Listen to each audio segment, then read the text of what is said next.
আসসালামু আলাইকুম। দুঃখের সংবাদ, প্রিয় ভাইরা আমার, আপনারা ভিডিওটা শেয়ার করে দেবেন।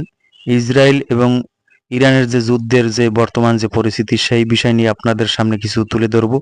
দয়া করে সবাই লাইক কমেন্ট শেয়ার করে দেবেন, প্রচুর পরিমাণ শেয়ার করবেন।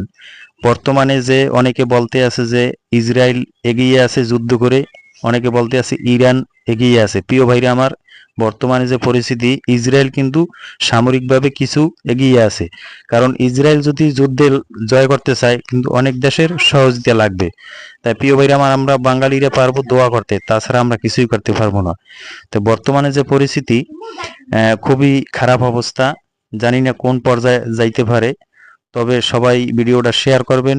এবং ডোনাল্ড ট্রাম্প কিন্তু ইরানকে বলছে যে তুমি যুদ্ধ থামিয়ে দাও, তুমি সমর্থন করো, কিন্তু ইরান কিন্তু কখনো যুদ্ধ থামবে না, তারা কখনো সমর্থন করবে না। তো প্রিয় ভাইরা আমার, আপনাদের কি মতামত অবশ্যই কমেন্ট করে জানাবেন। কিন্তু অনেক মুসলিম কান্ট্রি আছে এখন পর্যন্ত ইরানের পাশে আইসা দাঁড়ায় না। সবাই মুখে মুখে বলে, কিন্তু সত্যিকারে কেউ এখন পর্যন্ত পাশে আইয়ে দাঁড়ায় না। আমাদের যে বিধর্মী যে চায়না আছে, সেই চায়না কিন্তু সমর্থন করছে ইরানকে। তো আমাদের যে মুসলিম কান্ট্রি আছে বড় বড়, তারা কিন্তু এখন পর্যন্ত তাদের পাশে আইসা দাঁড়ায় না।